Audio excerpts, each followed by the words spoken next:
Et nous voilà de retour chez Memory Lane.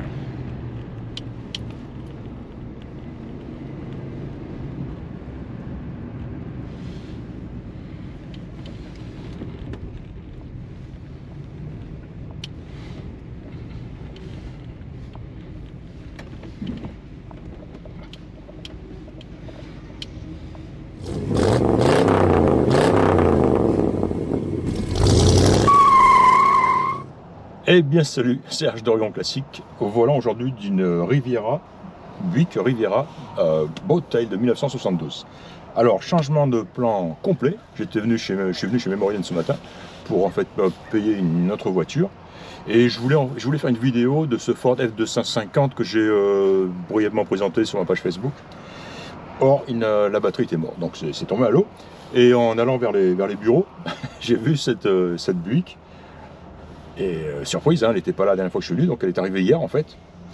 Et bon, vous avez dû voir aussi, j'ai mis quelques photos sur Facebook immédiatement quand je suis arrivé. J'ai vu qu'elle avait provoqué pas mal d'intérêt déjà. Et puis bon, comme le F250 n'était pas disponible, je me suis dit, bon, je suis là, j'ai mon matériel, il faut que je fasse quelque chose, et ben, je vais faire la Buick. Et puis voilà, bon, je l'ai regardé un petit peu, puis je me suis assis dedans et j'ai dit merde, cette voiture, elle est incroyable, elle est vraiment incroyable. L'intérieur est neuf, il est comme neuf. L'extérieur est solide et beau. J'ai noté un petit peu des petits éclats, un petit coup. Il y a eu des petits travaux de carrosserie faits ici et là. Vraiment pas grand chose. En fait, cette voiture a appartenu à un seul propriétaire, qu'il a déposé hier avec sa femme et qui littéralement pleurait. C'est triste et je le comprends parce que quand on a une voiture comme ça depuis 72, ça fait quoi? Ça fait du 53 ans, c'est ça à peu près quoi. 52 ans, eh ben on s'attache. et je comprends pourquoi. C'est une Buick, hein, sans aucun doute. Le gars a même laissé, on a un 8-track player, il a même laissé deux cassettes, dont une de Frank Sinatra. Alors, je l'ai essayé évidemment et je n'ai sorti aucun son. La radio fonctionne très très bien, le 8-track est très joli, très propre, mais je n'ai sorti aucun son de la cassette.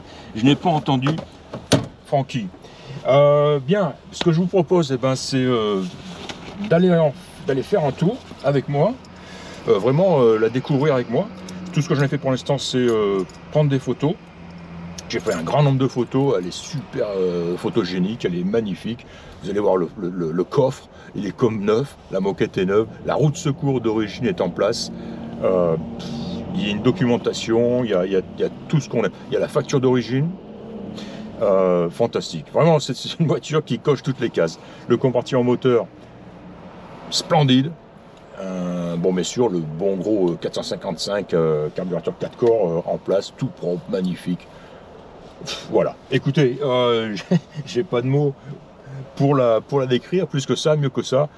Plus je regarde l'intérieur et plus je suis amoureux. Le ciel de toit est magnifique, la sellerie, les panneaux de port sont neufs, le tableau de bord et tout, incroyable. Je vais vous la mettre en marche tout de suite et vous allez voir. Boum, c'est parti. Vous entendez le moteur? Non? Ben moi non plus. On va mettre la ceinture de sécurité parce que, par contre, quand on passe en drive, vous entendez le son affreux qui vous rappelle que vous devez mettre la ceinture de sécurité. Alors il y a une ceinture de sécurité bas, hein, à la taille, et il y a la ceinture de sécurité aussi en option haute, qui est tout simplement ici. Voilà, qui se décroche. Alors j'ai pas essayé. En fait, c'est pas difficile. Hein. Voilà, elle est sagement pliée et placée dans ce support ici. Et il suffit de la. Voilà. Je vais vous le faire dès que j'aurai compris le système. Voilà. Par contre, celle-là, elle n'est pas en rouleur. Il faut la régler et elle vient se positionner, s'enclencher sur l'autre, je crois. Bref, quelque part par là. Je vous aurais compris. C'est en option. Pour l'instant, on va la remettre là. Et puis c'est parti. On enclenche la position drive, pied sur le frein à main qui fonctionne, désenclenché. Et c'est parti.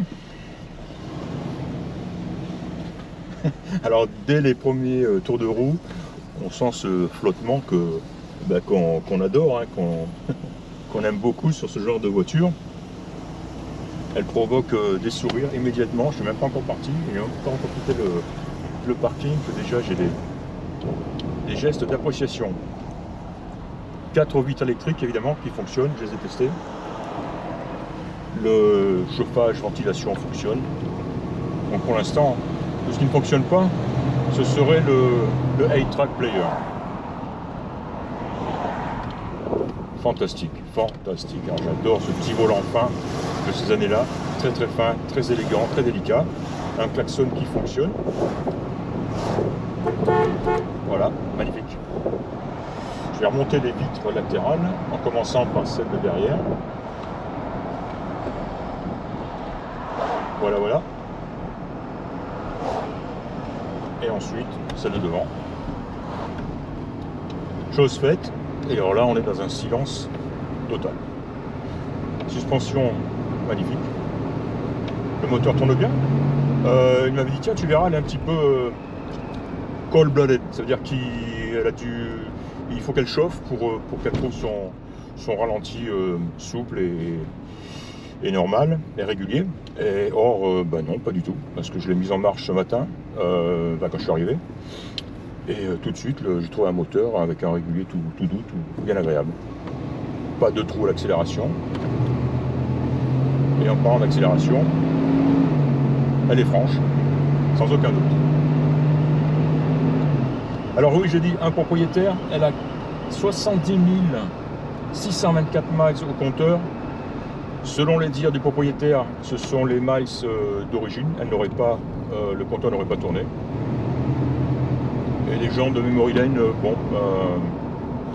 ont vu le personnage, hein, et ont pas de mal à croire que c'est la vérité. Hein. En tout cas, quand on voit l'intérieur, l'état de la voiture, c'est oui, ça se confirme, on va dire. Voilà.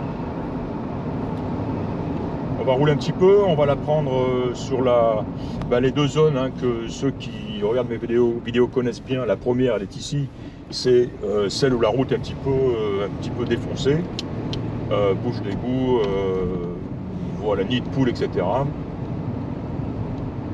On y est. Et voilà, c'est encore une fois, c'est très confortable et aucune nuisance, aucun bruit désagréable, aucune vibration. Il y a plein dedans là. Formidable, formidable. La deuxième zone, on va y arriver un petit peu plus tard, c'est la voie rapide, hein, où on va la pousser un petit peu.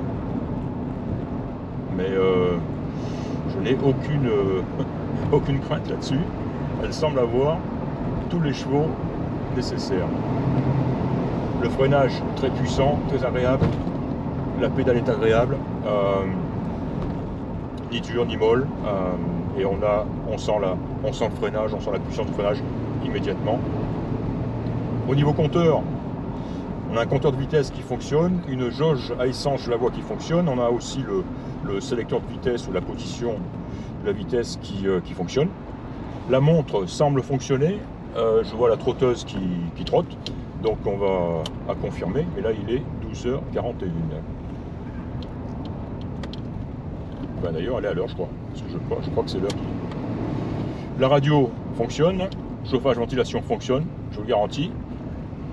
La température est excellente dans cette voiture. Alors on a deux jauges là-bas en bas. Voilà, ça roule aujourd'hui. Tiens, on y va. Hop là, c'est parti. C'est un petit peu pour se fondre dans le trafic. Ouais, je disais, on a deux jauges aftermarket là en bas, je vois, on a une pression d'huile et une température d'eau. Les deux semblant fonctionner. Siège électrique, évidemment. Réglage électrique des rétroviseurs, me semble-t-il. On va tester ça.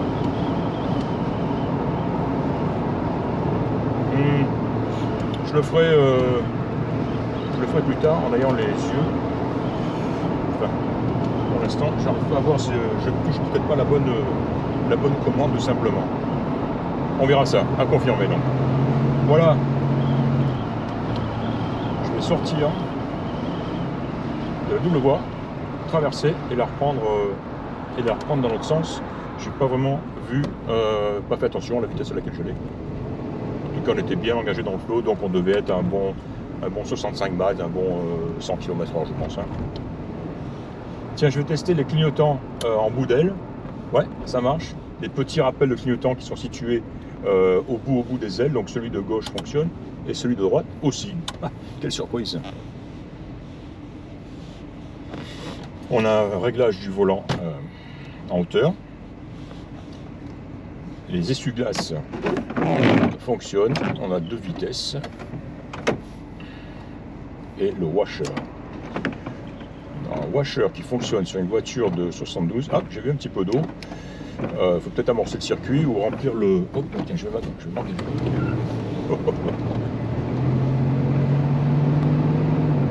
Voilà. Ouais. Un petit doute donc sur le lave-glace. Hein. Il est peut-être vide tout simplement. Alors là, il fait un peu trop chaud. Voilà. Ouais, qu'en dites-vous? This is the identity of the Detroit Lions. And like I just mentioned, and I'm going to post the play. Magnifique. La boîte à gants. Qu'est-ce que j'ai vu de la boîte à gants? Ben, j'ai vu ces 2 cassettes, les 8-tracks, et j'ai vu le carnet d'utilisation, hein, le Owner's Manual, qui figure dans la boîte à gants aussi. Le coffre. Le coffre est dans un état nickel. Je ne sais pas si je l'ai déjà dit. Il a sa roue de secours. Je pense que c'est la roue de secours d'origine de la voiture. Elle est toute neuve. C'est ce vieux style de pneu, vous savez, l'ancêtre, ce qui existait avant les pneus à carcasse radiale. Je pense que c'est la roue, le pneu d'origine. Voilà. Alors, 2-3 voitures devant moi qui attendent de s'engager. Une Tesla. Tiens, on va se faire une Tesla aujourd'hui. Je suis sûr que je fais moins de bruit que la Tesla qui est devant moi. Allez, vas-y mon gars. Vas-y Elon, je te suis. Wouhou. Ah ouais. Bah, vous le verrez pas, mais... Ah, on vient de se faire une Tesla. Ah, j'arrive pas. Bon, tant pis, on me prend sur parole. Voilà, on est à 60, 70, on dépasse tout le monde. 70 max par heure. J'en ai sous le pied, elle avance. Petit sifflement provient des fenêtres. Bref, ça tire tout droit, tout droit. Qu'est-ce que je voulais que vous dise, moi? Elle est super cette voiture. La montre fonctionne, hein, je le confirme, hein, il est maintenant 12h46. Voilà, Sergio, tu vas te calmer un peu trop d'excitation, ça. La voiture est trop bien. Je vais me ranger sur la voie de droite et on va la ramener tranquillement chez Memory Lane. Bien, me voici de retour chez Memory Lane après cet essai routier très, vous avez pu me voir, très enthousiaste, peut-être même un peu trop, mais bon, c'est clair, je me suis régalé. Alors voilà, le fonctionnement de la voiture, je pense que on le connaît, on l'a vu, il est évident sur la vidéo. On va parler un petit peu maintenant de la carrosserie. Je vous ai dit qu'il y avait des petites retouches, des petits éclats et un peu de travail apparemment de carrosserie qui a été fait. Donc on va voir ça tout de suite et en détail. Ici sur l'avant, on voit un petit peu des petites retouches ici, alors des petits aussi éclats style tête d'épingle, hein, c'est des gravillons hein, accumulés au fil des ans. Et ici donc on a 2 petites retouches discrètes. Là aussi on voit des petits tac-tac, des petites têtes d'épingle, hein, même moins que ça. Enfin, bref, oui, ils sont là, ils sont présents, on les voit ici. Qu'est-ce que j'ai vu aussi? Plus sur l'arrière. Alors sur l'arrière j'ai vu Ici, des petits éclats qui ont été retouchés. Hein, on les voit là, pardon. Ici. Il y en a un autre ici. Et ici, un peu plus profond. Là, on sent une petite bosse. Hein, il est ici. Qu'est-ce que... Y aurait-il autre chose? On a un petit éclat ici. Ouais, je l'ai montré. Où l'ai-je montré? Petit éclat ici. Non, celle-là, je ne l'ai pas montré. Une petite série d'éclats ici aussi. Petite retouche. Voilà. On va passer de l'autre côté. Je vais m'attacher à la carrosserie uniquement pour l'instant. Hein. Là aussi. Petite retouche. Un autre ici. Là, c'est beau, c'est beau. Alors évidemment, hein, pas de rouille, pas de poursouflure. Cette voiture est exempte de rouille totalement. Hein.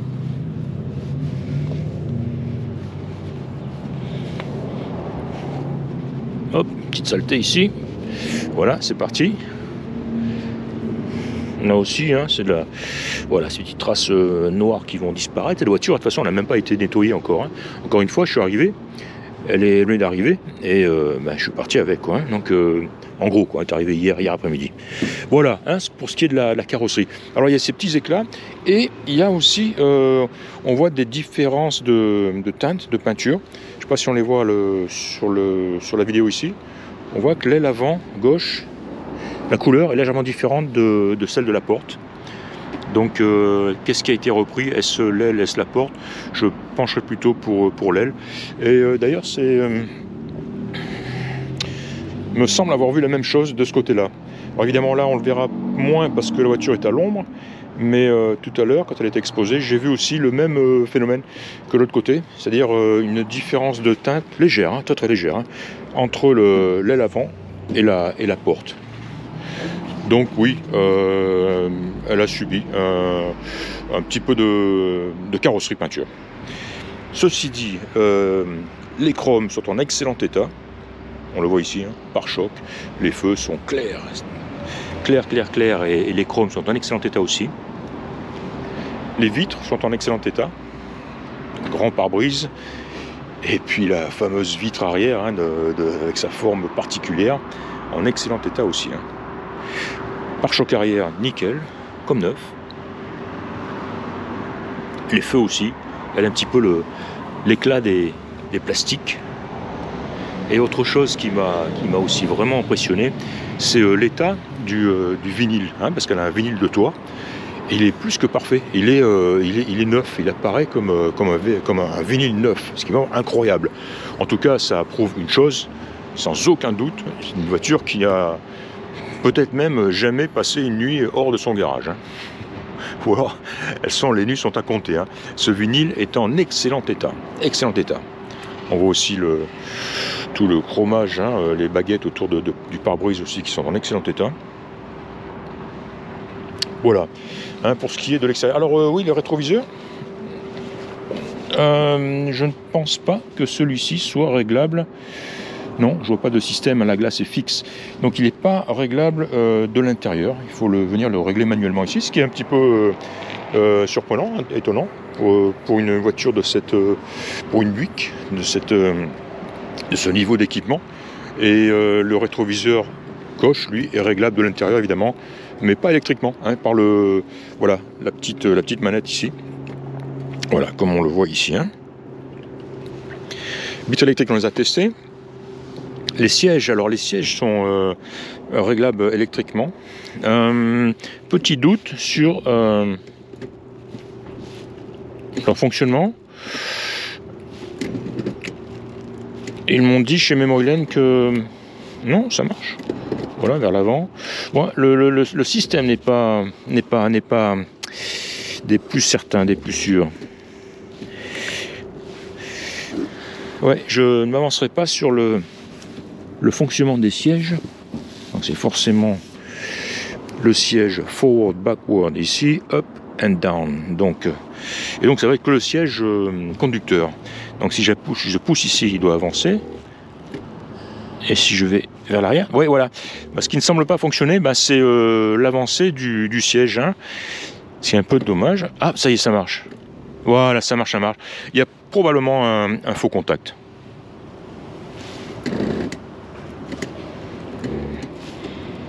Voilà. Le fonctionnement du réglage électrique des sièges est à questionner. Voilà, semble fonctionner, mais apparemment il y a un faux contact. Hein. Voilà, il faut bien trouver des petits problèmes sur une voiture de cet âge-là, hein, de 52 ans. L'intérieur, on l'a vu, il est absolument nickel. Bon, j'ai pris un tas de photos, hein, on le verra aussi. Hein. Il est magnifique. L'arrière est comme neuf. Il n'a pas dû recevoir beaucoup de passagers. La plage arrière est neuve aussi, comme neuve, ainsi que le ciel de toit. J'aime beaucoup le volant, petit volant fin aussi, qui est dans un très bon état. La clarté des instruments, du tableau de bord. Le haut tableau de bord est nickel, il n'y a pas une seule fissure, il n'est pas non plus... il n'a pas été attaqué par le soleil. Et encore une fois, j'en ai parlé, ces panneaux de porte sont d'une beauté, d'une qualité incroyable. Hein. Les joints aussi sont magnifiques. Ils ne sont pas secs du tout. Regardez un petit peu les lèche-vitres ici aussi, qui sont en excellent état. Les feutrines à l'intérieur. Ouais, c'est du beau, c'est de la belle bagnole. Voilà, quoi d'autre? Les pneumatiques. Alors, les jantes sont magnifiques, évidemment, hein, les jantes d'origine. Les pneumatiques, vu leur aspect, j'aurais tendance à penser qu'ils sont relativement vieux, même s'ils sont encore en très bon état. Alors, on l'a vu, hein, la voiture se conduit très très bien. Elle ne louvoie pas, on l'a vu tirer droit, mais alors d'une manière incroyable. Hein. Donc voilà, des roues bien balancées, des pneumatiques en très bon état, même si probablement ils datent. Quoi d'autre? Alors vous avez vu, hein, je l'ai confirmé, vous n'avez peut-être pas vu, mais les petits clignotants ici, les rappels clignotants à l'avant des ailes fonctionnent des deux côtés, à droite à gauche. Hein. C'est assez incroyable. Le coffre, je vais vous le montrer, c'est vraiment trop beau. Même si j'en ai pris aussi pas mal de photos.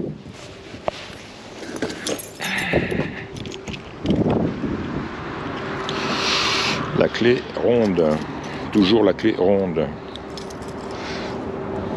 Hop là. Clac. Alors voilà. Regardez un petit peu le dessous du coffre. Le dessous du capot de coffre, il est nickel. Regardez un petit peu la propreté ici, la qualité du joint, la finition ici. Alors voilà cette fameuse roue de secours qui, j'en suis certain, est d'origine, parce qu'on n'en voit plus beaucoup avec ce design. On voit le cric qui est installé derrière, comme il se doit. Évidemment, la voiture est équipée d'une belle housse. La moquette est en excellent état, elle est très propre. Elle est très très très très propre, hein, tout autour, hein, partout. Alors on a deux châssis service manuel All Series. Donc voilà, Buick de 72. Là vous avez tout ce que vous devez savoir sur cette voiture. Même des petits index qui avaient été installés par le propriétaire.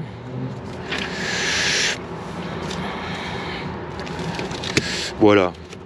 Donc toujours intéressant d'avoir. Là aussi dans cette pochette des trucs sympas, avec entre autres la facture d'origine. Ça c'est excellent aussi. Et je vois elle est un petit peu bouffée. Difficile à dire, mais je ne sais pas. On a ici le prix de base de la Riviera était de 5200 $, et avec toutes les options, il était à 7023 $. Donc ça c'était en 72 évidemment. Hein. Vendu neuve à Wallace Buick Company à Portland, Oregon. Et la voiture donc n'a connu qu'un seul propriétaire.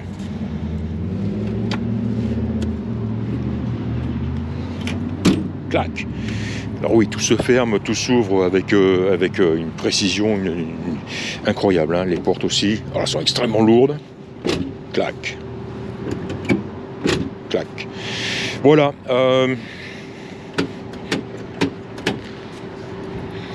La carrosserie, le toit, les glaces, les pneus, le coffre. Ah, on va voir le compartiment moteur, c'est trop beau. C'est trop beau. Hop, hood. Par contre, d'une main, pour lever cet engin.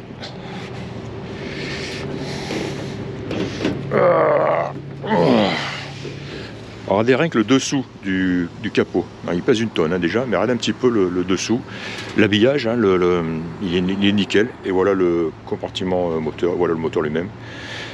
Magnifique filtre à air. Oh, il a été repeint, remplacé, c'est pas possible, il peut pas être aussi beau quoi. Donc ce fameux moteur, le fameux Big Block de 455 cubic inch avec un carburateur 4 corps, donc moteur d'origine.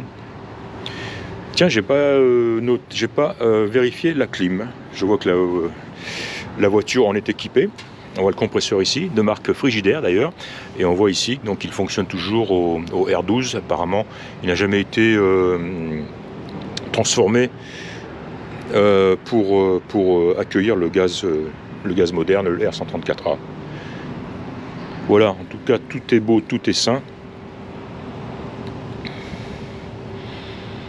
Ouais, je testerai la clim avant de partir.